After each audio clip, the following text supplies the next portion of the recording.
Hey, Gestalt Education Nation. New sponsor alert. Today, we're excited to announce Dynamic Disc Designs and Jerome Fryer. We have an awesome discount code for you. Just use the code Gestalt to get a little bit of money off on the Dynamic Disc Designs. They're the most realistic anatomical discs that we've ever seen. If you caught our episode with Dr. Stuart McGill, you saw an entire shelf full of them. Everything from cavitation instruction to disc dysfunction to SI joint dysfunction, all sorts of amazing joint stuff. movement, Yes, vertebral movement. Absolutely. So go to Dynamic Disc Designs, use the code Gestalt. As always, you can use the code Gestalt on Core 360 belt to get a little discount on the belts there. We love to use that for biofeedback for teaching respiration, intra-abdominal pressure, and how the abdominal wall should be working during function. And then the last one, use the code Gestalt Education 10. Those will all be in the description in the podcast. Gestalt Education 10 at humanlocomotion.com to get off some money off of all of his awesome gadgets and tools and rehab materials. What's your favorite, Brett? He's got a trunk full, but I think, integrating the Toe Pro in, I think, has been a game changer for us here at the office. So I think that would be my pick. Beautiful. All right, guys, don't forget, use the code Gestalt Education 10. Visit the show notes and you'll be hooked up. Thanks. Enjoy the episode.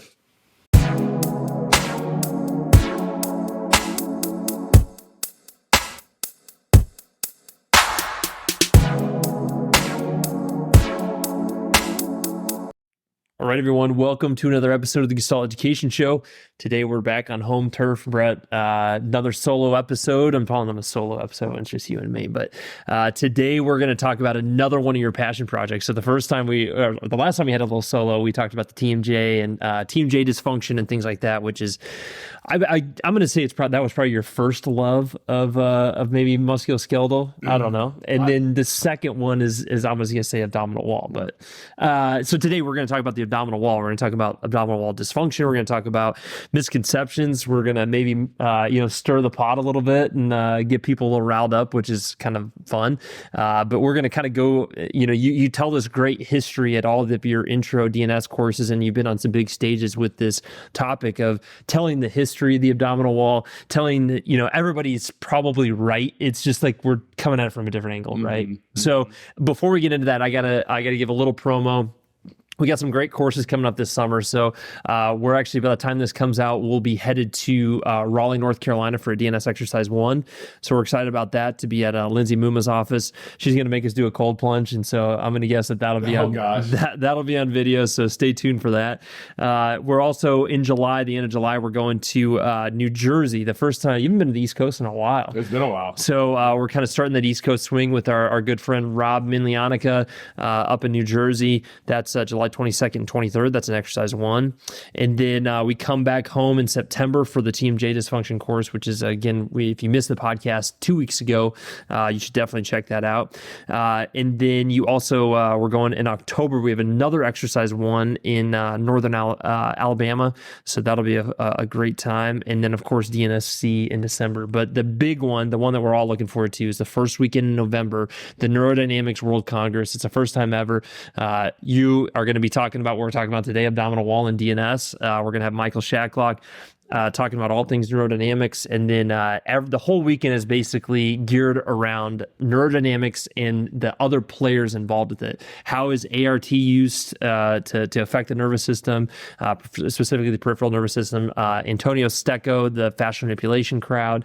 Annie O'Connor is going to talk about all things pain mechanisms and also some neurodynamic stuff.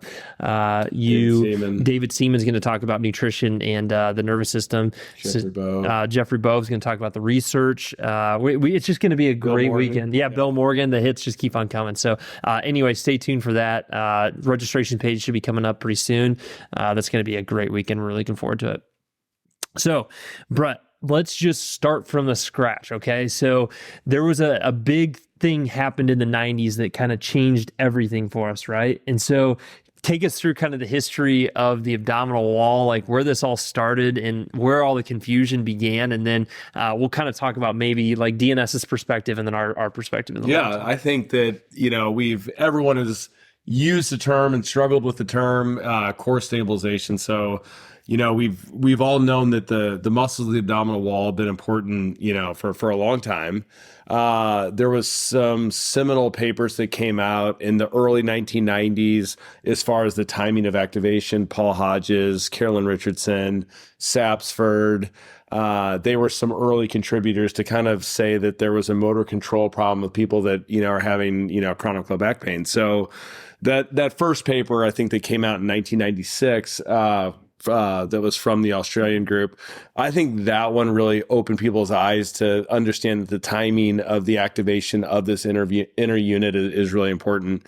And then for those of you who heard me talk about this before, and then we've had from Waterloo, Dr. Stu McGill had such a huge contribution, I think, on, the understanding of, multiple muscle function and core stabilization, bracing, these ideas that weren't really being talked about before. And then, of course, we're all homers for DNS. And then Pavel Kolaj's huge contribution was, if you look in the research, you will see that, Paul Hodges, amongst others, was talking about the importance of diaphragm function, intra-abdominal pressure. But I think Pavel was definitely the first person in the world to start, talking about the importance of the diaphragm as a postural stabilizer, not just a muscle for respiration. And he went on to talk about its importance in sphincter function too. But I think that was probably, the three probably most important players in the abdominal wall. And we, when we teach, we use all of their names to kind of talk about like different moments of function and things like that. So there's been a lot of misconceptions, and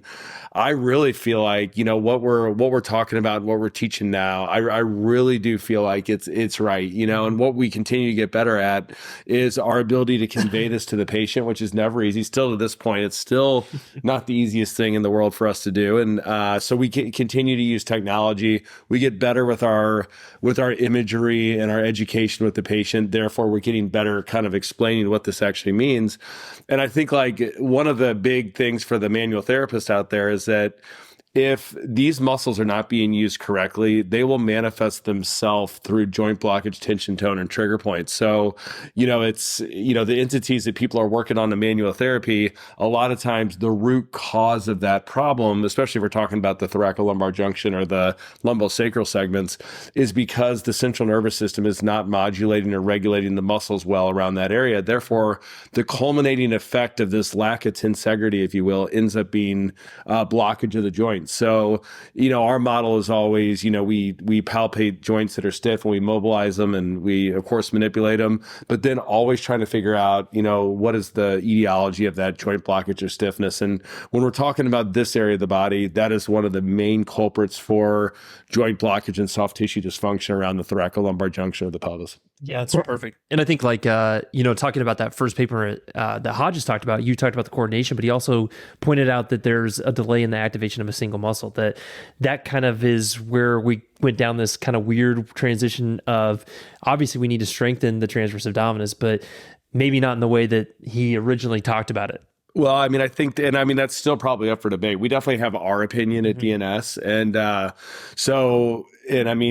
Paul Hodges, Stu McGill, these guys are so referenced. I mean, it's just insane when you look at their CVs.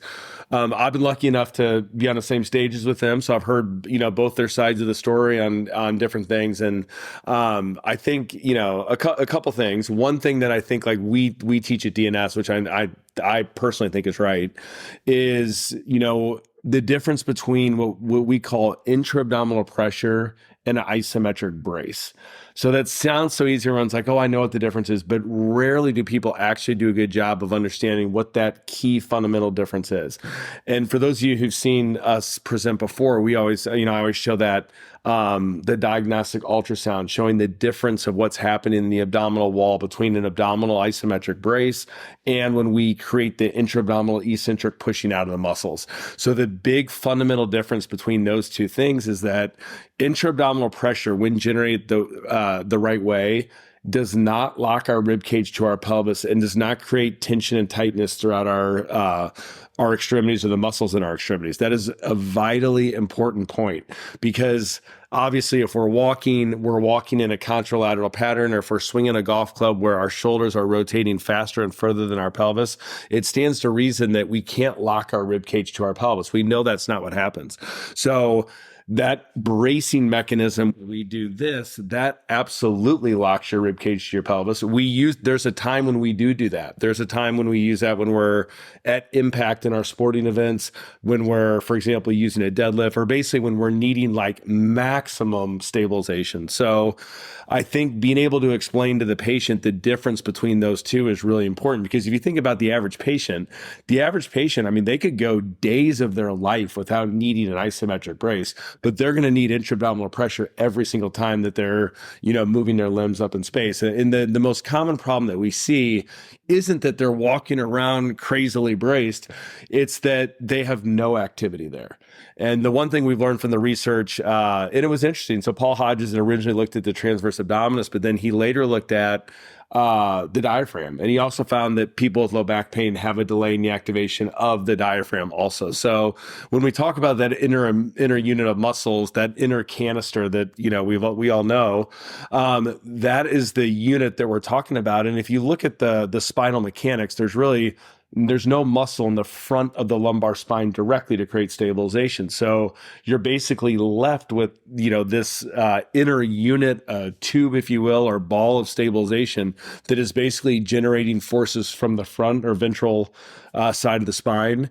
And that is what balances the activity in muscles like erector spinae. So, if you look at the research on chronic low back pain or back pain in general, there's 20 papers to show that you will have an upregulation of tension and tone in the erector spinae. So I think the most powerful way to change tone in the erector spinae is better activation or utilization of intra-abdominal pressure. I mean, that is 100%. That's not a proven fact, but I mean, I'll just say from our experience, you could dry needle, you can manipulate, you can soft tissue, you can grasp, and you can do it all. But the quickest way to change the tone in the erector spinae muscle is better training of intra-abdominal pressure. Mm-hmm. So, when we do an exercise 1 or a DNSA course, we spend a significant amount of time. And in the beginning, I know when everyone's kind of looking through their notes and their first thought is probably, oh, I already know this.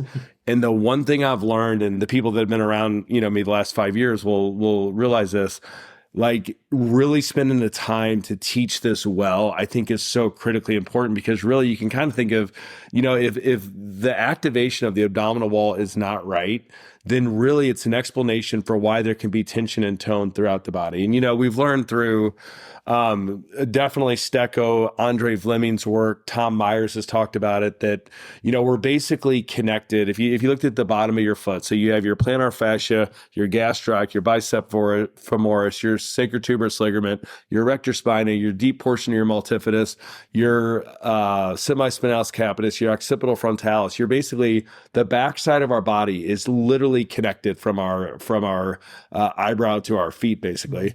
So if we have upregulation and tension and tone in our erector spinae, technically we could, have more tone being spread out through our body. So that is like, you can really, it's really kind of exciting, honestly, to think of like the changes that you can make throughout the body by just doing a really, really good job of teaching our patients this. And, to keep it simple for me, you're part of this here. We kind of divide it up. I look at the abdominal wall. There's 3 things the abdominal wall basically needs to do. We need to be able to respire well. So day 1 with a patient, that we're teaching this to, we teach them what exactly respiration means. You're not up moving your body right now. You don't actually need to be generating eccentric intra-abdominal pressure. You don't need a brace. Right now, we just need the right respiration stereotype. Okay, you're going to move your body now. Now we need to train the intra-abdominal pressure mechanism. And then the third and final thing would be like the isometric brace. And, so sometimes we do teach that. So the one downside we know through like Granada and Maras's research is that the abdominal brace from an architectural standpoint or engineering standpoint absolutely will stiffen the spine and create stabilization, but it comes at a cost of compression. So this is where, to me, it's just one of the architectural marvels of the body where, if you're creating a brace, obviously we're compressing our lumbar spine. If we're generating the right intra-abdominal pressure, we actually are decompressing our lumbar spine vertebrae. It's like the most perfect complement of, it's just one of the most amazing things of the the body. And what this means for all of us, if you look at your image finding, if you're looking at a plain view x-ray, if you look at a lateral x-ray, you may see, like in the thoracolumbar junction, you might see geodes, in-plane irregularity, type 1 and type 2 modic changes on an MRI. You might see spondylolisthesis. These are all basically the MRI report or x-ray report screaming at you that I am not attenuating compression well. So that in itself, even if you never even looked at the patient, but you're seeing all these findings, especially in a middle-aged patient, you basically know that they have incorrect force utilization of the muscles around the spine. So, I think that would be a green light to start with intra-abdominal pressure. Now, it's kind of like, so the question everybody always asks is, well, do we start every single patient there? And, we're also McKinzoid. So, if somebody comes in with, discogenic pain and things like that, we're definitely like search and destroy the derangement until they're to a certain point where they're centralized and abolished. However, like in that transition, we are then, moving them out of the MDT hospital and moving them into the DNS hospital. And in that, if you can imagine a Venn diagram, like that overlap, it's kind of a beautiful thing how we always talk about integration and how we're able to kind of move one patient to a different stage. And we do that a lot. But I think that it's like if you were a functional medicine practitioner and you said, well, would you be wrong to start every patient with the gut? Probably not. Because there's you could argue that gut dysbiosis is the start of, so many different things. Does that mean that every single case? No, of course not. But if you're young and you're not sure where to start, that would be a decent start, Yeah. So those three things I think is a good little takeaway where, when you're with a new patient, think of it and divide it up for them so they can, learn it well. What I've learned is people are so confused right now when they're talking about, generation of intra-abdominal pressure versus bracing, versus respiration. Like they just are confusing these terms and it's really confusing for everybody. And then the one thing that, this would be a huge clinical pearl here, that the patients are just god awful at is being able to separate respiration from intra-abdominal pressure. So when patients are starting to learn, it becomes kind of easy for them to, like when they're taking air in, because the diaphragm's already being pushed down by the lungs filling up with the air. So it's easier for them to feel it there, but when they let their air out, it's so common for them to then lose their stabilization and their pressure. And if you think about it, it makes zero sense. You're not going to be out on running around on a soccer field, and the only time that you're stabilized is when you're bringing air into your lungs. It doesn't make any sense. But in any given moment of your life, you basically have three things when you're up on your feet that your central nervous system's having to reconcile. That is stabilization, respiration, incontinence. And this is a very delicate little fragile situation. So at any given moment, one of those three legs of the stool can give way. So like for example, if you're a triathlete and you're fatigued and you're tired, obviously it's more primal to get air in your lungs to stabilize your spine. So then in an attempt to keep, getting air into the system, you have now compromised the stabilization component. Or I always joke, if you sit on a finish line of a marathon, there will be somebody who shits her pants at the finish line and or pees her pants or whatever it might be. And that is a good example of the system's so fatigued that at that point they've lost control of their pelvic floor musculature. Therefore, they can't maintain continence. So, being able to work through all these different these three critical components of the abdominal wall sounds so easy as we're talking about it, but as everyone has learned in our patients, it becomes a little bit challenging. Now, we're a little bit different here in that, like, a lot of people think that, we want to start respiration training or intra-abdominal pressure training from a seated position. From a supine position, 90-90. We do not do that. We start from a seated position because I think it's easier for the patient to feel. Usually they're seated throughout their day on their commute. So it just becomes a real important part. And I would say pro tip number 2 would be, the other really common mistake is, our patients aren't very good at modulating pressure to whatever the activity is that they're doing.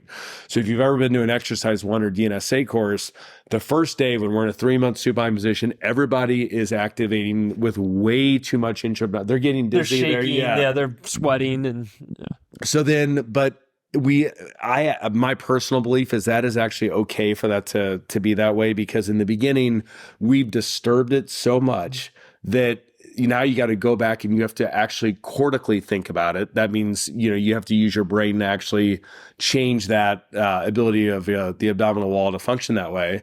And then what we're hoping is it becomes subconscious, subcortical, this neurologic feed-forward mechanism that if I'm going to go open that door right now, this inner unit should activate just like we see it activate in the 10-month-old baby that is starting to pull up on a piece of furniture. And if you watch, in DNS, we show the videos of the babies moving. If you watch babies as they're developing, you will see before they move any segment of their body, as long as they're, over 3 months of age, you will see them generate intra-abdominal pressure first, which makes a lot of sense because they're basically securing their lumbar spine. Now they have these muscles in our extremities and around our spine to be able to pull from. And if you think about it, it just makes perfect sense. So this whole unit basically starts at 6 weeks as far as the development. Of course, you can use your diaphragm for respiration for, right the first day that you take your first breath. And then, starting in about 6 weeks, we're able to start to use our diaphragm as a postural stabilizer. 3 months of process is well on its way. And then it should be completely finished at 6 months of age, which matches up perfectly to the milestone of turning from a supine to prone position. And if you think about it again, it's an architectural marvel. You first stabilize your rib cage to your pelvis. Now you're able to use these anterior and posterior oblique slings to be able to turn us. So, how does this go wrong? I think is where, I would say the critics at DNS, because they think we're, too meticulous with our observation and our treatment. But the reason we find it dysfunctional in so many people is because either you've been injured, so you've hurt your back, let's just say, now you have a protective pattern, real common after anything like discogenic pathology. So now your central nervous system is upregulating muscles around that area for protection. So now that you've somewhat healed yourself and you're kind of making your way back from that injury, sometimes you'll hang on to that protective pattern. That's one way. We also have, society always telling us to hold our stomach in, and that is probably our biggest barrier to everything that we're talking about. So the patients, one, because of vanity, they don't like the way their abdominal looks when it's, being relaxed or pushed out, or they've simply been told to do it the other way. Right. So you have to come with a shit ton of certainty to really get somebody, because you are up against 20 years of them thinking it one way. So, you've got to do a really bang up job of education to be able to get this the way that we want. And then maybe the third and final way would be just improper training, teaching our patients the wrong activation when they're doing something. That could be gymnastics, that could be in the gym, that could be in yoga, whatever it might be. So, but anyways, those are the reasons it gets awry. Yeah. Because everyone always asks that, well, does everybody need this?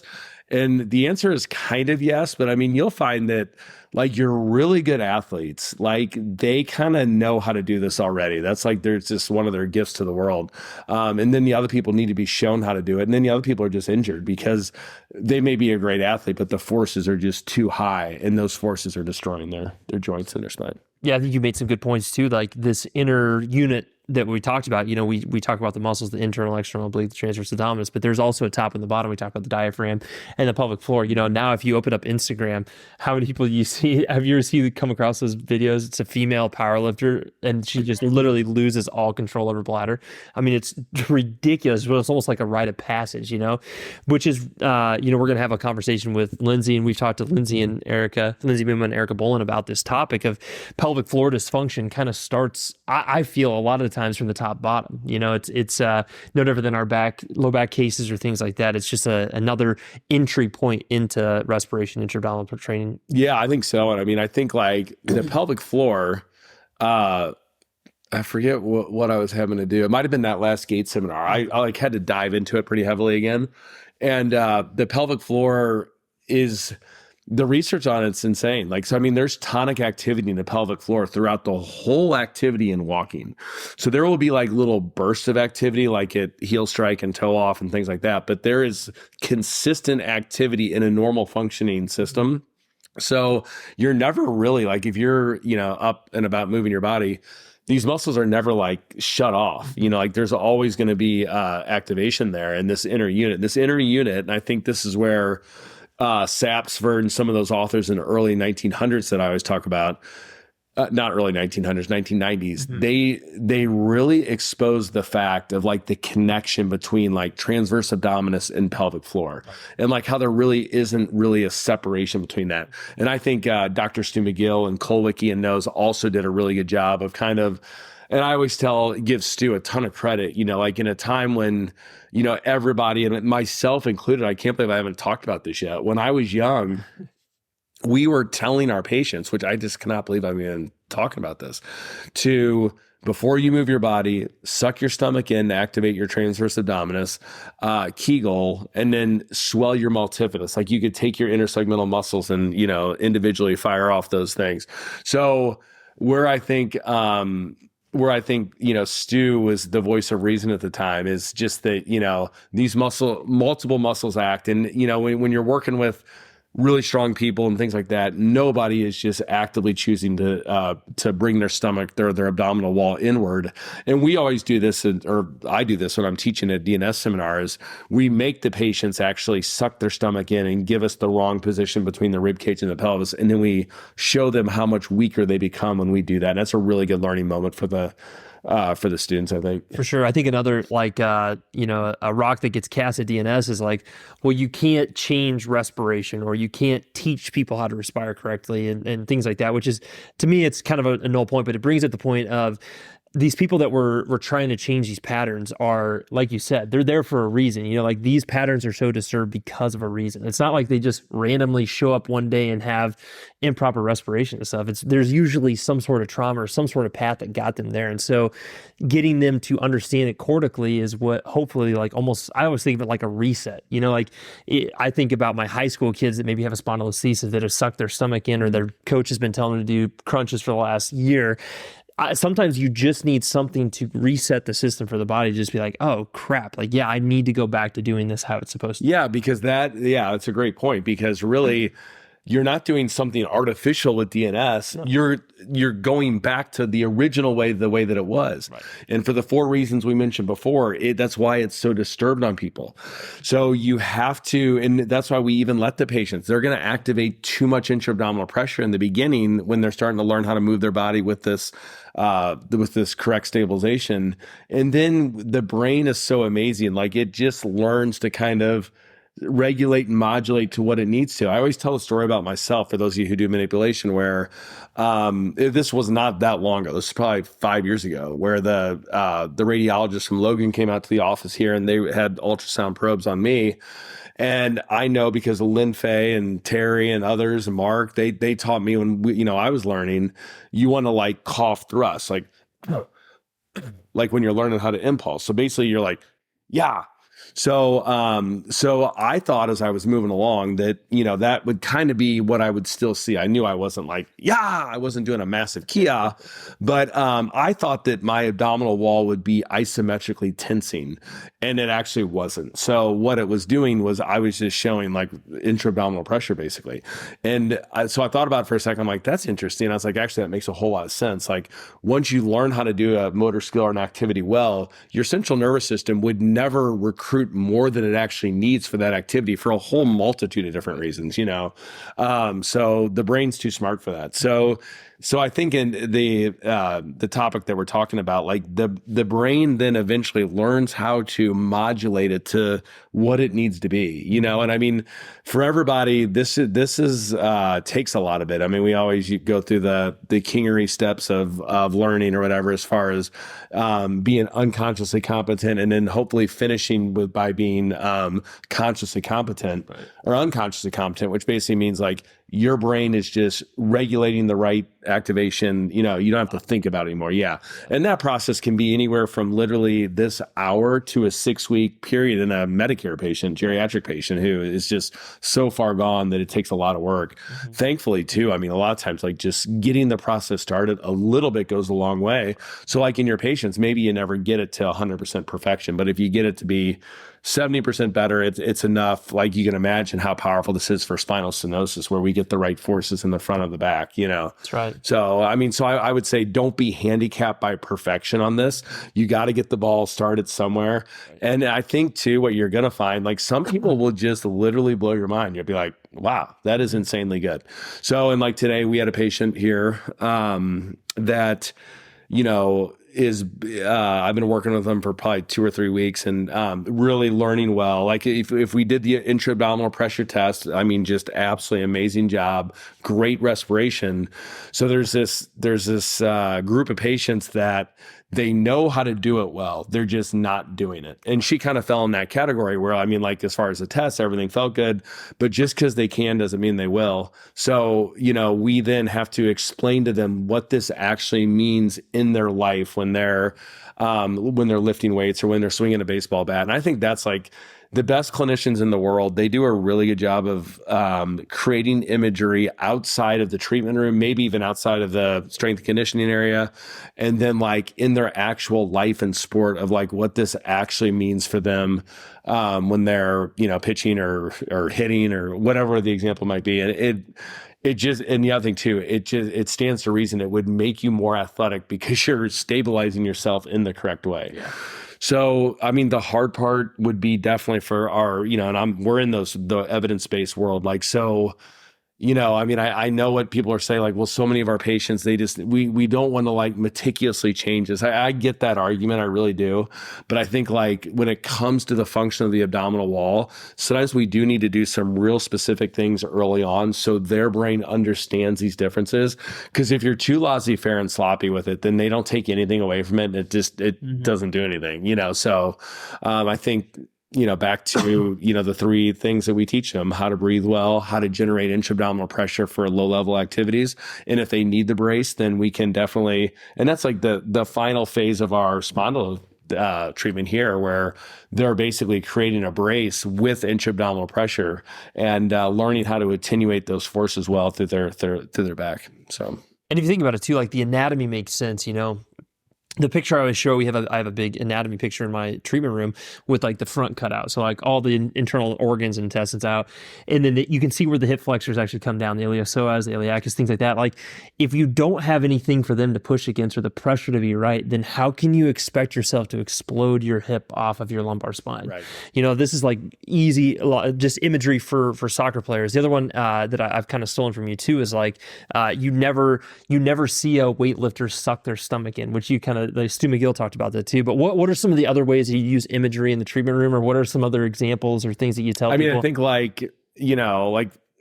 what I always do is just throw out random sports just to get people thinking, especially in a seminar format. So, I mean, we don't have a bunch of swimmers here, but like swimming, like I always talk about butterflies. So what a lot of people don't know about swimming, the second most common injury for a high level swimmer, number 1 is, of course, shoulder. Number 2 is low back pain. And the reason is because you're taking a muscle like latissimus dorsi, and when you're doing a butterfly stroke, you're basically ballistically exploding the lat against your spine. So the lat is a humeral adductor extender and internal rotator. So, but on the other end, it's a potent lumbar spine extender. So real quickly, if you took the swimmer example, and if you can imagine like a butterfly or butterflying like in front of you, their body is basically worming through the water in the sagittal plane. So it makes perfect sense. You can't abdominally brace yourself there because you wouldn't be able to do the motion that occurs to worm your body there. So what you need is intra-abdominal pressure in the pool. So I would start with, some kind of biofeedback, like maybe even a TheraBand or Core 360 belt in the pool. Subtle plug there for our sponsor, Core 360 belt. And then, then you could even like take that on the land-based exercise where you could honestly, as crazy as it sounds, get on a lat pull machine and like teach the brain how to first stabilize through intra-abdominal pressure. And then you have a stable platform for your lats to pull up. The analogy I always use to directly answer your question is, would you rather shoot a cannon off a canoe or, a concrete floor? So basically when we're talking about muscle functions throughout the body, we're always basically needing to stabilize the most proximal segment, especially if we're talking about the open chain. So, we need, like you use the example, the hip flexor. Well, if I want to be the best kicker on Sundays and I'm, kicking off from the 50-yard line, I need to explode my iliopsoas off of this intra-abdominal pressure mechanism. So that is one of the things that like makes athletes great, is being able to support themselves in the right way. So different than like pitchers. Like if you don't have the ability to extend or to lengthen under tension your anterior oblique sling, it's very hard to then explode your anterior oblique sling. Right. So if you don't have anything underneath of that those slings, then it's just impossible. That's why they're the best and we suck, because we don't have that ability to then lengthen and then explode those muscles. And I mean, said real simply, without pressure, you don't have tension. So like if you look at that bird's eye view that I always show from Dr. Paul Hodges, you can clearly see the intimate relationship with muscles like transverse abdominis and internal oblique with the thoracodorsal fascia.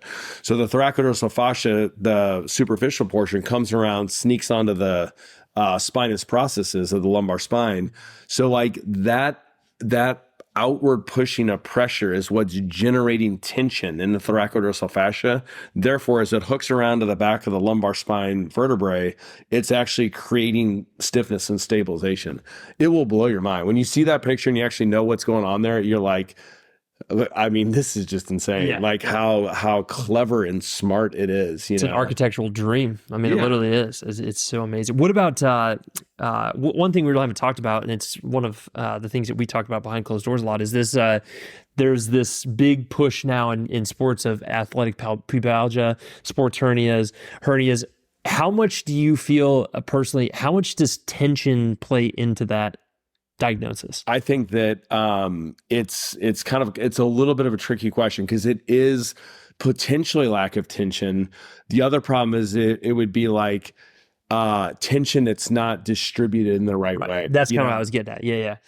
Too much upregulation of maybe the anterior portions of the abdominal wall or something along those lines. Like, do you feel like that is the answer, or maybe the why behind some of these? I think, like, I mean, if we take our family of hernias, one thing you'll see across the board, a lot of times they'll have like soft tissue matrix problems, like just from an overall soft tissue problem. So you have that kind of working against them. And then, I think this intra-abdominal pressure mechanism is, I mean, if you're looking at a pie chart, let's call it 90% of the problem, and that's why you see these patients just continue to get plagued with other forms of hernias on the other side.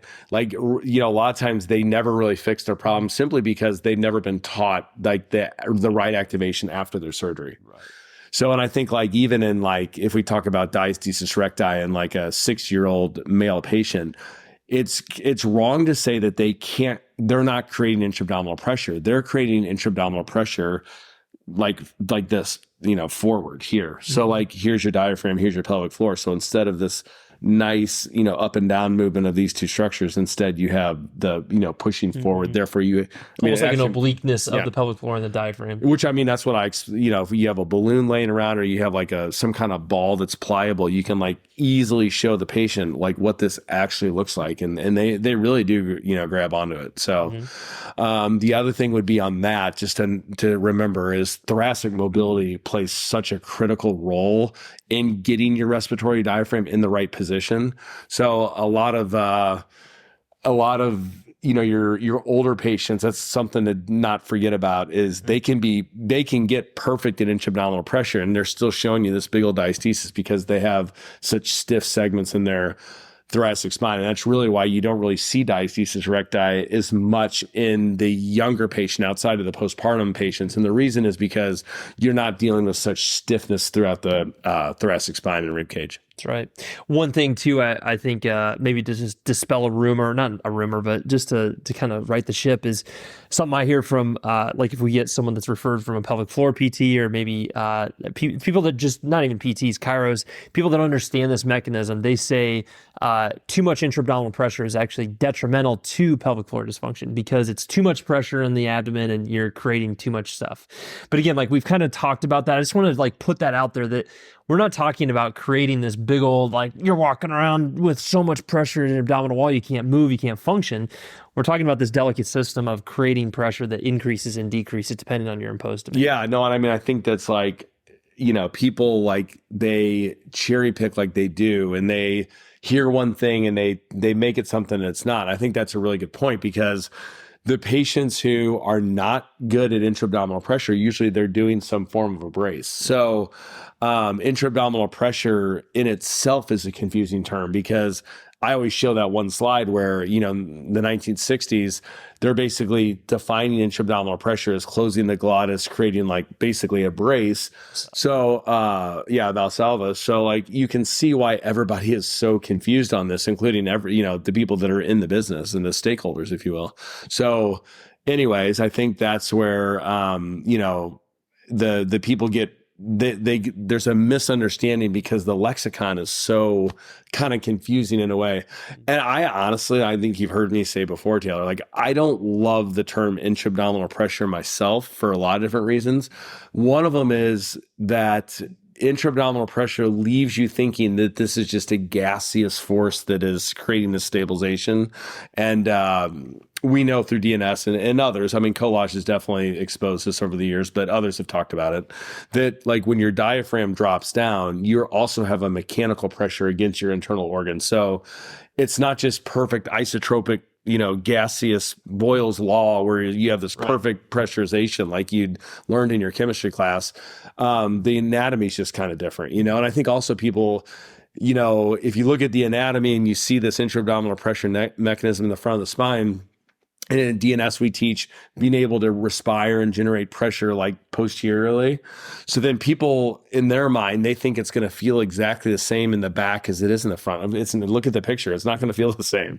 You're in the back, you have erector spinae, you have the latch, you have these muscles that are like, preventing you from feeling it as easily. So it's not going to feel exactly the same, but it's not a bad thought to think of like a lot of our patients need to learn how to either get their pressure forward, laterally, or backwards. And then maybe just as important would be the depth. So getting the pressure really low into their pelvis. And that's the thing you're going to find, like, is your patients are learning, they'll learn really well above their belly button. Like as they start to mature and they get better at this, then below the belly button, you'll start to see better generation of intra-abdominal pressure as they get better at this. And that's what we're looking for.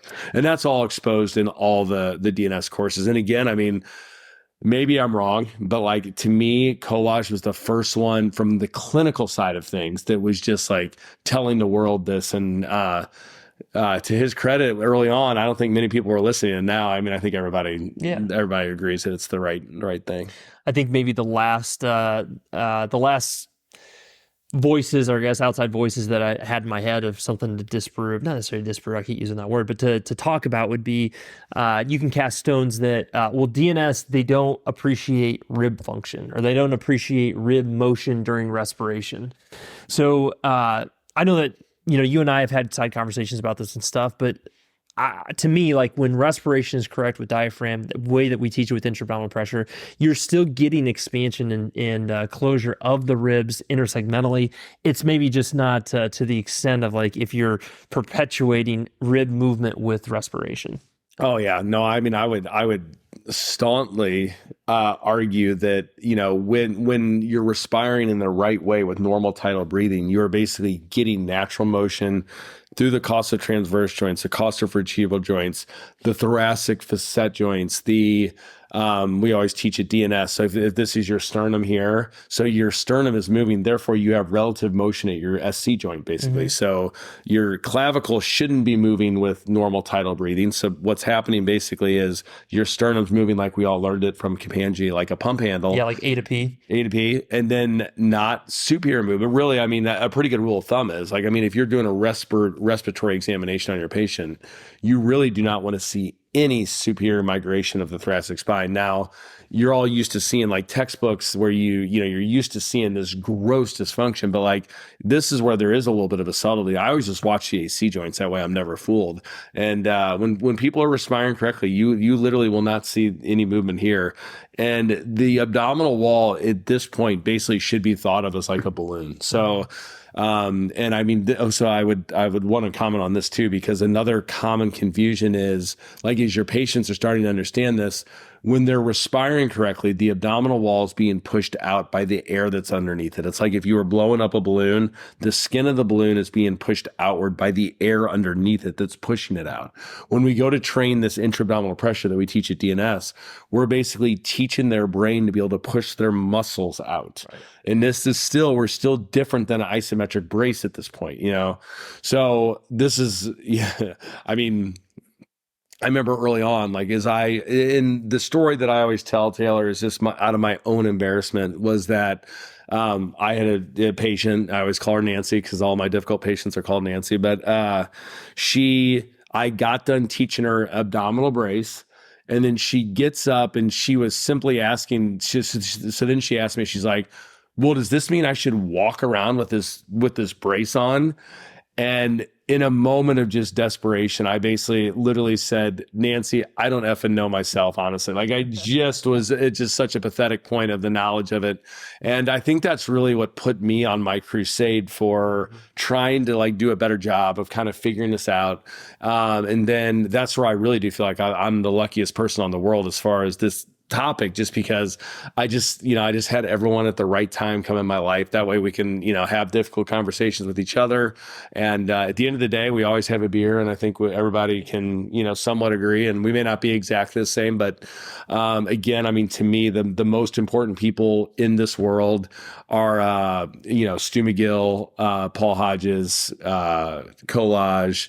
I'm missing other Colwicky. I think like these people have just had enormous contributions. And Punjabi would be another one. I mean, his model, the spine, is exactly right.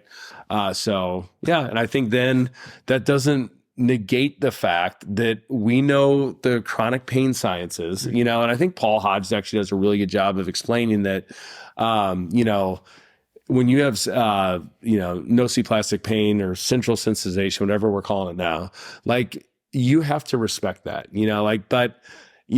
there's two ways to get in the chronic pain hospital. Either you have multiple autoimmune diseases. Maybe you have, fear avoidance issues. Maybe you have anxiety about your problems. Maybe you were unfortunately abused. That's one way, and we all know that patient. But then the other way is you just have had shitty care. You just haven't been lucky enough to see like people like our listeners, basically. So, so you got to give people a chance. I mean, if you want to head down that route with, the chronic pain, we would highly recommend you go for it. But I think like you got to start on the mechanical side also. So, or at least not ignore the mechanical side. Yeah. And why the hell can you not do both? Yeah, that's what I just do not understand. Like everything in the world is so binary now, but like, it's like, either you're in the chronic pain camp or you're in the musculoskeletal camp. Like, it's like you can actually play in both sandpits. And to me, the best clinicians in the world, they do that. Like they're able to dance in and out of, all day long. You're walking in and out of treatment rooms, and you walk in, you got to make a decision. Do I need to change this patient's diet? Do they need a pep talk on movement?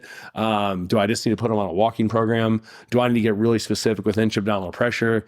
And that just goes without saying. It's almost offensive that we even have to talk about that, because it's so obvious. Yeah, exactly. But that's the world we live in. Well, that's kind of why I put us under Dr. Levitt here today. I thought, it all kind of started early on. Yanda was talking about the intersegmental muscles and how important it was to train them back when he didn't have the research to kind of support it. And then Hodges came around and kind of talked about that. And now we're kind of on the continuum where, from the Prague school to now all these awesome researchers. Now, things are coming out more. And I think the Prague school has some amazing ideas. I think they have some studies in place right now that are going to hopefully give us a little bit better insight into the why. I don't think it's going to change how we teach it or how, we do it in the treatment room necessarily, but it's definitely going to give us a little bit more ammo on the why we're doing the things we're doing and those types of things. Well, I think too, whenever, because you get asked difficult questions, obviously there's, a difficult person in every room that you're going to teach in. So you're forced to kind of think about, what you were just talking about. And one thing at DNS, I always bring it back to, I try to expose the research that we've done, but then it's always, if you can buy into the fact that the normal physiologic developing baby at that time, everything is so neurologically pure. Therefore, in that if we're palpating that baby's joints, perfect joint play. The soft tissues are perfect. There's no trigger points. There's no tension. There's no tone. There's no fibrosis in the soft tissues. So because the brain is so perfectly using all the muscles, we then disturb it. So if you think about it, you can almost reverse engineer this with your patients, where you're almost like, you're not going to do this exactly, but I think this is a really healthy way to think about it. You're basically wanting to return that patient's body, if you will, back to that original state where there are no joint blockages, there are no trigger points, and I mean, if you think about it, for those of you who are working with, musculoskeletal treatment, we have three things we can basically change on the patient. We can move joints that are stiff. We can take tension out of soft tissues through the multitude of techniques that we've talked about on this podcast. And then we can, do a better job of teaching the brain how to activate the muscles, in a concert, kind of like we're talking about now, through co-activation, or even in like kind of old school physical therapy in isolation, whatever you want to do. But like, those are our three tools, I mean, sometimes when people want to make it difficult, like with their interns, at the end of the day, can you do that? Like if you can do that, like your results are going to be respectable, Right. So there's more to it, but I mean, like that's a pretty good little start on, but I think a really important takeaway would also be the connection between when the stabilization is not ideal, the culminating effect ends up being trigger points in the soft tissues, muscular tone, and eventually joint blockage. So then that way, like if you have a tool to manipulate or mobilize joints that aren't moving well, and then you can go right back and teach their brain how to better activate the muscles around it. I mean, come on, and then like the other thing is when that patient comes back to you 2 days later, to actually have the joint play better versus like, even I'm old enough now to where like in the, in the old joint play model, like you joint play, you adjust, the patient comes back. And I mean, a lot of times things are kind of the same, so like to have a tool that like allows you to continue to be working on, getting lasting change, which is always our goal. That doesn't mean we're going to do it in 1 or 2 visits, but, that's always our goal. And I mean, that's, we're functionalists. Everyone on this podcast is, we believe in changing function, and to do that, it's going to take a little bit of time, and it's definitely going to take some education. Beautiful. Good job. Thanks for talking about it.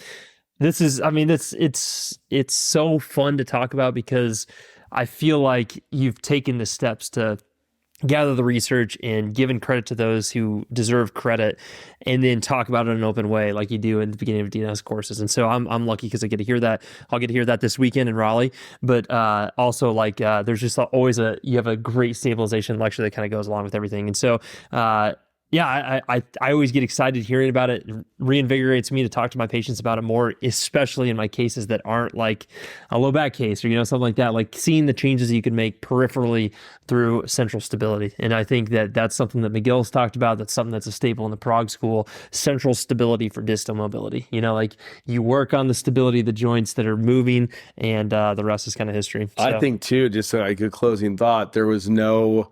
that research I always talk about with the tennis players, like on the forehand or tennis serve. So like when the tennis players, Division II and Division III tennis players are allowed to grunt, they improve all metrics of a forehand and a serve. Mm-hmm. So the debate isn't whether or not you should be stabilized. Obviously it's quite apparent. Like when people are breaking boards, they're screaming, they're doing things to stiffen their abdominal wall. The debate that rages on between all of us is, what is the quality of the stabilization? Is it intra-abdominal pressure? How are we teaching it? And that's like what we continue to refine. And that's like, to me, that's what the next 5 to 10 years look like in this research. And we might have some stuff going on from a research standpoint too, going on right now. So like, I think, and what we're finding out so far is everything that we're thinking is exactly how it is. So that's exciting. Love it. Guys, we would love to see you at a future course, especially a DNS course. Obviously we're giant homers, but we love it. Brett, you also have Park Orlando coming up not too long, so you'll be out there in Orlando. I'm going to be in Dallas in July talking about ankle sprains for FTCA. I'm trying to think where else you're going next month. I got some California. Yeah. Cali. Oh, yeah, that's right. California, one in Napa Valley. That'll be fun. Nice.